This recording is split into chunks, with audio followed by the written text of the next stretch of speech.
പശ്ചിമേഷ്യയിൽ നടക്കുന്ന യുദ്ധം സാധാരണ ജനങ്ങളുടെ നിത്യജീവിതത്തെ ബാധിക്കുമെന്ന് ഇന്ന് നമുക്കറിയാം. അടുപ്പ് കൂട്ടിയ ഹോട്ടലുകളും ഗ്യാസ് ഏജൻസികളുടെ മുൻപിലെ റോഡ് വരെ നീളുന്ന ക്യൂവും ഏതൊരാളും അഭിമുഖീകരിക്കുന്ന പ്രതിസന്ധിയാണ്. രാജ്യം കടുത്ത പാചകവാതക പ്രതിസന്ധിയിലേക്ക് നീങ്ങുന്ന പശ്ചാത്തലത്തിൽ LPG വിതരണത്തിൽ വലിയ മാറ്റത്തിനൊരുങ്ങുകയാണ് കേന്ദ്ര സർക്കാർ. LPG ക്ഷാമം വർദ്ധിക്കുന്നുവെന്ന മാധ്യമ റിപ്പോർട്ടുകളെ തള്ളി ആവശ്യത്തിന് ഇന്ധനം സ്റ്റോക്കുണ്ടെന്ന് കേന്ദ്രം വാദമുയർത്തിയിരുന്നു. ഇപ്പോൾ നിലവിലുള്ള 14.2 കിലോ സിലിണ്ടറുകളിൽ 10 കിലോ ഗ്യാസ് മാത്രം നിറച്ച് വിതരണം ചെയ്യാനാണ് എണ്ണ കമ്പനികളുടെ തീരുമാനം. തൂക്കം കുറയ്ക്കുന്നതനുസരിച്ച് വിലയിൽ മാറ്റമുണ്ടാകുമോ എന്ന് വ്യക്തമാക്കിയിട്ടില്ല. പശ്ചിമേഷ്യയിലെ ഇറാൻ-ഇസ്രായേൽ സംഘർഷം മൂലം ഇറക്കുമതി കുറഞ്ഞതോടെ ഇന്ധന വിപണി അവതാളത്തിലായി. ലഭ്യമായ സ്റ്റോക്ക് ഉപയോഗിച്ച് കൂടുതൽ കുടുംബങ്ങളിലേക്ക് പാചകവാതകം എത്തിക്കുക എന്ന ലക്ഷ്യമാണ് കേന്ദ്രം മുന്നോട്ട് വയ്ക്കുന്നത്. ഈ നീക്കത്തിൽ നിന്ന് തന്നെ ഉടൻ വീട്ടിൽ അടുപ്പ് കൂട്ടേണ്ടി വരുമെന്ന് ഉറപ്പാവുകയാണ്.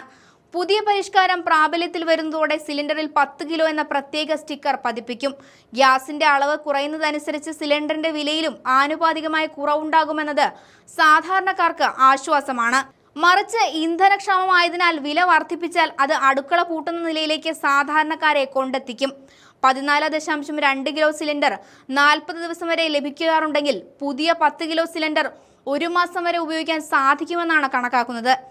ഗാർഹിക ആവശ്യത്തിനുള്ള സിലിണ്ടറുകൾ ഹോട്ടലുകളും ചായക്കടകളും ഉൾപ്പെടെയുള്ള വാണിജ്യ സ്ഥാപനങ്ങൾ നിയമവിരുദ്ധമായി ഉപയോഗിക്കുന്നത് തടയാൻ രാജ്യവ്യാപകമായ പരിശോധനയും ശക്തമാക്കും. ഇന്ധനക്ഷാമം രൂക്ഷമായതോടെ വാണിജ്യ സിലിണ്ടറുകളുടെ ലഭ്യത കുറയുന്നത് ഹോട്ടൽ മേഖലയെ സാരമായി ബാധിക്കും. മിഡിൽ ഈസ്റ്റിലെ സംഘർഷം നീണ്ടുപോയാൽ ഇന്ധന ഇറക്കുമതിയിൽ കൂടുതൽ തടസ്സങ്ങൾ നേരിടാൻ സാധ്യതയുണ്ട്.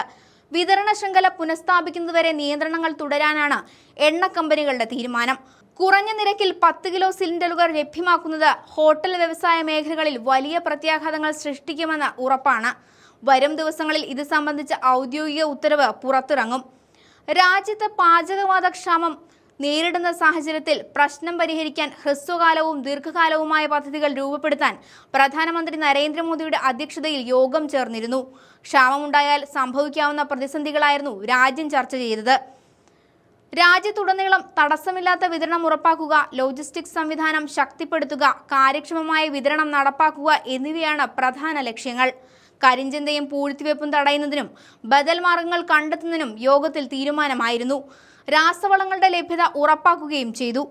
പാചകവാതകക്ഷാമം രൂക്ഷമായതോടെ ഹോട്ടലുകളിലെ വിഭവങ്ങളുടെ വിലയ്ക്ക് മാറ്റം വന്നിട്ടുണ്ട്. പൊറോട്ടയ്ക്ക് വില കൂടിയിരുന്നു. LPG ക്ഷാമത്തിനൊപ്പം പാമോയിൽ വില കൂട്ടിയതാണ് ഹോട്ടലുകൾക്ക് തിരിച്ചടിയായത്. ഇതോടെ പൊറോട്ടയുടെ വില വർദ്ധിപ്പിച്ചു. പൊറോട്ടയ്ക്ക് 3 രൂപയാണ് കൂട്ടിയത്. നേരത്തെ ബിരിയാണിക്കും കറികൾക്കും വില കൂട്ടിയിരുന്നു.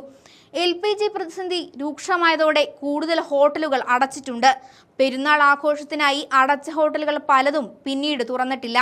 ഭക്ഷണത്തിനും വെള്ളത്തിനും പൊറുതിമുട്ടുന്ന നിലയിലേക്ക് സാധാരണ ജനം എത്തിയിരിക്കുകയാണ്.